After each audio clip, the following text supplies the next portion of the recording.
Aslis YouTube Channel.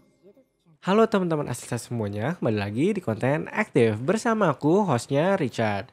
Nah, di konten kali ini aku akan ngebahas mengenai barrier to entry dalam menjalankan sebuah bisnis atau sebuah startup lah ya. Barrier to entry ini adalah sebuah tantangan atau halangan ketika kita akan membuat sebuah bisnis atau startup ya. Seperti yang kita ketahui ketika kita membuat sebuah startup atau membuat sebuah bisnis, pasti ada kompetitor yang kurang lebih bisnisnya sama nih sama yang kita buat. Ini akan menjelaskan gimana caranya kita membedakan barrier to entry yang ada ketika kita akan membuka sebuah bisnis atau startup. Barrier to entry ini memiliki dua jenis. Yang pertama hambatan struktural dan yang kedua adalah hambatan strategis. Nah, kita coba bedah ya. Dari kedua jenis hambatan ini, apa sih yang membedakan hambatan strategis dan juga hambatan struktural gitu. Nah, yang pertama, hambatan struktural ini adalah hambatan yang biasanya berhubungan dengan customer ya. Customer kan biasanya kalau misalkan kita punya kompetitor, pasti mereka punya customer yang loyal gitu, yang udah loyal, udah lama beli ke mereka. Melalui hambatan ini tuh gimana caranya kita bisa membuat keloyalan, customer yang sebelumnya ada di kompetitor, pindah ke bisnis yang bakal kita launching nanti gitu, atau misalkan startup yang akan kita buat nanti. Itu yang, hambatan, struktural gitu ya. Yang strategis ini lebih ke pemasarannya ya, gimana caranya kita, memasarkan barang atau jasa yang kita tawarkan gitu. Kalau contohnya, kalau misalkan kompetitor kita menawarkan yang lebih murah. Nah, gimana caranya kita bisa ngelawan itu tuh? Apakah kita menjual yang lebih murah atau misalkan kita ngasih kualitasnya yang lebih bagus atau gimana? Nah, itu gimana teknik pemasaran kalian ketika, akan launching startup gitu atau misalkan membuka bisnis yang, nantinya kita udah lihat nih kompetitornya kayak gini.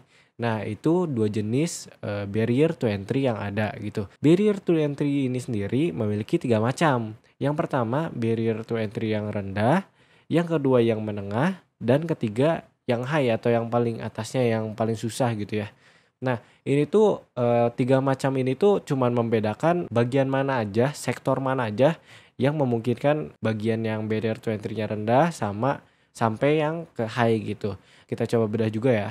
Yang pertama, barrier to entry yang rendah. Barrier to entry yang rendah ini yang biasanya gampang kita buat. Kalau sekarang ini mungkin, online ya, web, melalui web gitu atau misalkan, platform online gitu kan sekarang kita udah bisa ngebuka toko kita atau startup kita yang melalui platform-platform tersebut gitu. Nah, dari situ, mungkin secara kompetitor bakal sengit banget gitu. Nah, cuman itu barrier to entry-nya nggak akan sesusah yang lain gitu, karena itu tuh kita bisa buatnya, kapan aja, bisa buat di mana aja. Misalkan kita mau jadi reseller doang, itu tuh, up to kalian lah ya, bebas kalian itu bisa berekspresi bikin bisnis apapun gitu dengan, mudah gitu ngebuka di platform-platform tersebut gitu. Yang kedua, yang menengah ini lebih ke membuat yang lebih susah, yang jangka waktu panjang, misalkan ngebuat sebuah web, ngebuat sebuah game. Nah, itu kan kompetitornya mungkin, kehitungnya kalau kita lihat masih banyak ya, cuman nggak akan sebanyak, toko toko online yang tadi di barrier to entry-nya yang rendah gitu. Nah, ini yang menengah gitu, kayak kalau membuat game, membuat, website, nah itu kan jangka waktunya juga panjang, itu harus di-develop dulu, harus direncanain dan lain sebagainya.